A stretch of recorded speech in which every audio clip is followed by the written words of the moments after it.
Teman-teman warga Paguyuban Peternak Kambing dan Domba Sumatera Utara, kita masih di kandang Mulawari bersama Dokter Hewan Bobby. Nah, hari ini kita akan berbincang tentang daging domba dengan genetik pedaging super yang asalnya dari Afrika Selatan ya. Aslinya Afrika Aslinya Selatan, dari Afrika cuman Selatan. kita impornya dari Australia. Kita dari Australia. Oke, teman-teman, kita akan berbincang dengan Dokter Hewan Bobby. Oke, jadi Dorper ya. Kenapa kita datangkan Dorper? Sebetulnya lebih kepada efisiensi di peternak. Bisa beranak, bisa berkembang biak dengan kita silangkan dengan domba lokal. Gitu. Ya. Jadi anaknya nanti lebih cepat besar. Nah, teman-teman sudah mulai banyak nih yang punya anak-anaknya nih di Sumatera Utara. Oh, iya. Ya belum banyak juga sih, baru beberapa orang karena kita juga masih terbatas. Kita datangkan Dorper itu 7 ekor. Nah, kita lagi mitra-mitrakan nih. Ada di Pancur Batu, ada di Rantau Prapat. Intinya gimana tuh? Supaya ini kan kita inginnya pedaging unggul ini cepat menyebar di masyarakat. Nah, itu gimana caranya? Jadi sebetulnya kita kemarin sempat tanya ke Balai IB daerah di IBD Sumut, cuman belum dapat tanggapan yang bagus. Kalau masih mau jadi mitra kita kan harus menyediakan 100 ekor betina, kan cukup mahal tuh model 100 ekor. Nah, sehingga kita sebetulnya pingin bagaimana dengan IB gitu. Inseminasi buatan sehingga lebih murah hasilnya. Cuman sementara itu belum terlaksana, ya sudah kita akhirnya mitrakan dengan cara tadi. Peternak yang punya 100 ekor kita pinjami Dorper jantan, nanti anaknya kita beli lagi yang jantan, yang betina kita minta tahan beberapa ekor atau misalkan di 50%-nya dia tahan untuk generasi berikutnya. Nah, yang kita kembangkan di sini akhirnya sekarang kita jual betina buntingan kayak yang di kandang tadi, yang kandang kawin. Itu pesanan tuh mas, itu udah pesanan semua, kita jual betina buntingan. Jadi mereka beli betinanya, dikawinkan di sini, kemudian nanti setelah 2 bulan, kemudian kita tes semua, tes kebuntingan Di USG ya? Sementara belum beli USG, masih mahal. Jadi kita masih pakai tes kit gitu. Ya doain lah biar cepat kebeli USG-nya gitu kan. Kita pakai tes kit, nah nanti yang sudah bunting kita tandain. Nah itu sudah bisa diambil oleh peternaknya. Dengan biaya kemarin kita hitung kalau domba betinanya 25 kilo up lah ya mas. Itu kita kasih 25 sampai 35 kilo, itu harganya di 500.000 selama 2 bulan. Oh, jadi Untuk pakan, kawin, obat-obatan dan sebagainya. mereka menitipkan dombanya di sini, biaya penitipan selama 2 bulan itu 500.000. Betul. Setelah hamil boleh dibawa lagi. Oke. Nah, pertanyaannya, kenapa harus Dorper yang kita kembangkan di sini? Tidak harus, cuman kenapa kami milih Dorper? Kalau harusnya enggak, karena masih banyak juga domba-domba Indonesia, ada Dombos atau Texel lah kawan-kawan lainnya, ada Merino, domba Batur, sama sedikit banyak itu. Tapi kalau saya pribadi itu kurang sesuai untuk domba pedaging. Merino itu genetiknya adalah wool sebetulnya. Texel memang pedaging, tapi Texel kita sudah banyak yang breeding. Nah, kenapa kita datangkan Dorper? Kalau bisa dilihat pahanya ini beda sama yang domba kita. Nah, ini bisa langsung dibandingkan sebelah-sebelahan. Itu Airship, itu Dorper. Nah, kalau mau dilihat yang udah cukuran. Jadi pahanya Airship ini kan kecil nih mas, walaupun jangkung dia.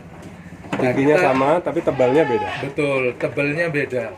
Dan Dorper ini fokusnya adalah mereka memang dikembangkan sebagai domba pedaging yang memenuhi pasar standar internasional, sehingga pahanya harus besar, daging di tulang belakangnya itu besar sehingga bisa dibikin lamb chop.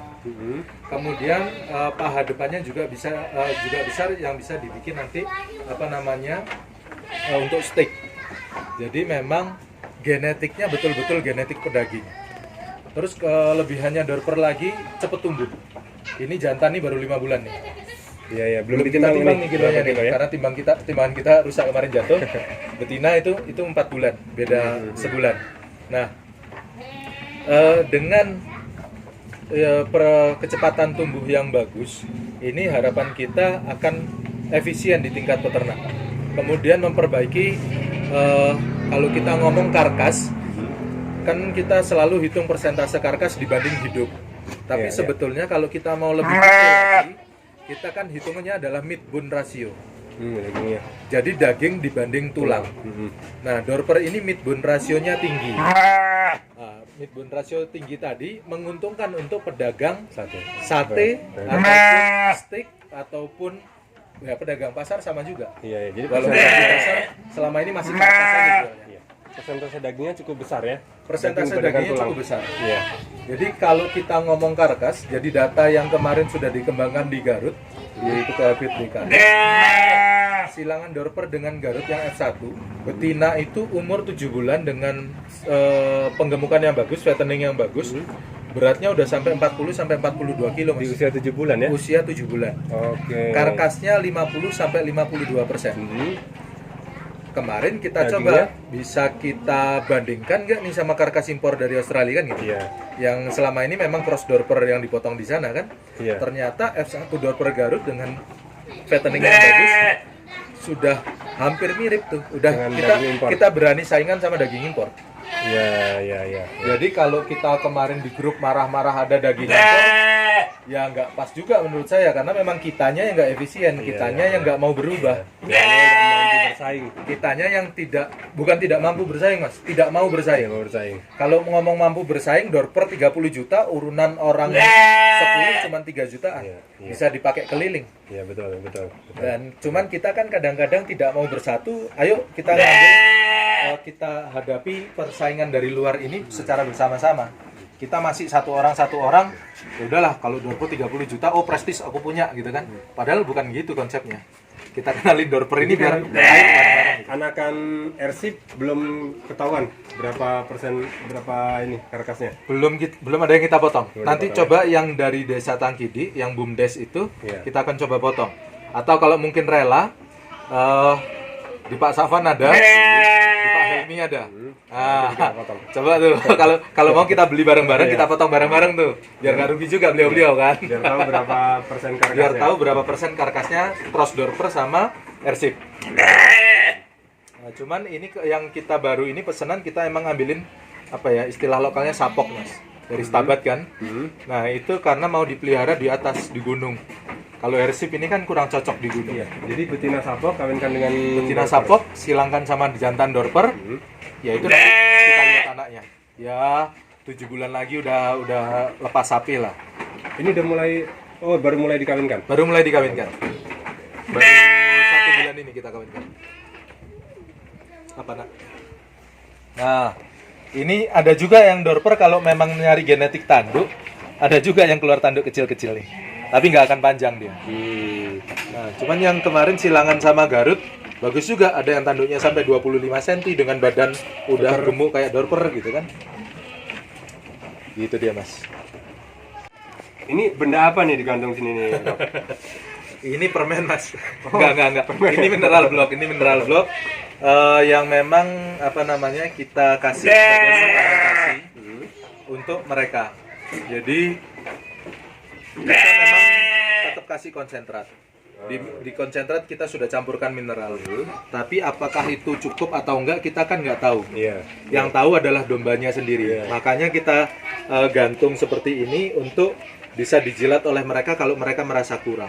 Oh begitu. Ya. Jadi ini sengaja disediakan seperti ini agar domba ketika butuh dia ambil sendiri. Iya. Kalau orang kita lama ada yang pakai batok kelapa, ada yang pakai labu, ada yang pakai bambu di bor. Oh iya, kan? iya. Nah itu untuk garam sama mineral. Nah ini kita udah ada yang gantungan. Kadang di beberapa peternak itu di minumannya dituangin garam. Kalau garam oke, tapi kadar garam ini kan juga apa namanya masing-masing ternak itu kita harus tahu. Tidak bisa terlalu berlebihan. Kalau berlebihan dia akan dehidrasi. Darahnya jadi kental. Minumnya tambah banyak nanti. Iya. Minumnya tambah banyak. Jadi yang paling aman itu disediakan seperti ini aja. Sediakan aja. Biar dia ambil sendiri sesuai kebutuhan. Dia pinter kok. Kalau kurang dia ambil, kalau lebih ya sudah. Dia akan buang. Gitu. Kalau untuk pakan Dorper atau silangan Dorper dengan domba biasa itu ada perbedaan nggak?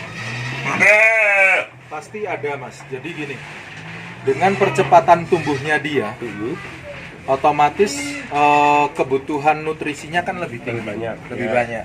Iya. Nah, menangnya Dorper, rumahnya perutnya gede banget dan dia nggak berhenti makan. Jadi dengan kualitas pakan yang sama sebetulnya dengan domba lokal kita, ini kan kita samakan nih Mas. Iya. Nah, kita dengan domba lokal kita samakan, dia akan bisa memenuhi dari banyaknya makannya. Tapi kalau mau lebih bagus lagi, ya kita tambah sedikit nutrisinya. Gitu. Dan yang penting adalah, nah ini yang kadang-kadang di teman-teman kurang diperhatikan. Breeding bagaimanapun butuh energi. Iya. Nah, kalau udah mulai nanti dia sebulan sampai 2 bulan sebelum kelahiran, itu dia butuh energi banyak, mineral banyak. Sehingga kalau bisa mineral harus selalu ada. Energi kita tambahkan. Paling murah apa? Misalkan yang murah gaplek, ya pakai gaplek. Gaplek, kulit singkong, sumber energi lah, jagung, dedak padi. Ya. Tapi dedak ya, jangan sekam giling. Jadi untuk domba pedaging kita perlu sama-sama Mas. Kita perlu sama-sama guyup bareng jadi satu bagaimana mengembangkan industri domba pedaging di Sumut ini biar lebih bagus. Gitu. Dengan hampir sama sebetulnya sama kami Pra, genetik pakan manajemen itu umum itu. Apalagi kemarin gubernur mencanangkan Sumut ini lumbung daging ya? Ya, mencanangkan kemarin Pak Gubernur mencanangkan sudah sempat rapat juga di Dinas Ketahanan Pangan dan Peternakan bahwa Sumut ini mau dijadikan lumbung kambing domba, targetnya tahun 2023. Nah, ini yang harus kita dukung bersama, baik itu dengan kita ternak yang lebih baik lagi, efisiensi beternak, baik itu dengan kritik juga dan masukan kepada pemerintah agar programnya jalan, blueprintnya jadi secara cepat, sehingga kita peternak ini tahu, oh ayo pemerintah maunya ini, kita bisa kejar ini enggak? Kalau memang kita bisa kejar, kita kejar bareng. Kalau ternyata masih ada kalah langkah dibanding daerah lain atau negara lain, apa yang perlu kita mainkan di situ, apa yang perlu kita jalankan di situ, sehingga kita bisa bersaing sama yang lain. Kalau ngomong ekspor, ya sementara ini memang ada kendala banyak. Jadi ekspor itu juga nggak mudah gitu kan. Dan bahan baku ini yang harus kita perbaiki karena Malaysia, Singapura sudah mulai pakai cross border yang diimpor. Kalau kita pakai airship, pakai sapok, ya nggak jadi ekspor. Gitu. Oke teman-teman, mari kita bersama-sama kita wujudkan peternakan baik perah ataupun pedaging di Sumut ini. Kita dukung program pemerintah untuk menjadikan Sumut ini sebagai lumbung ternak swasembada daging. Mari sama-sama kita bergandengan tangan, kita beternak lebih maju untuk meningkatkan ekonomi kita, sehingga kita bisa menghemat waktu dalam waktu yang sama dengan biaya yang sama, bagaimana agar kita mempunyai hasil yang lebih. Nah teman-teman, kalau ingin belajar baik itu kambing perah ataupun kambing pedaging, silakan datang belajar di IDF Mulawari atau menghubungi di nomor HP yang tercantum di bawah ini.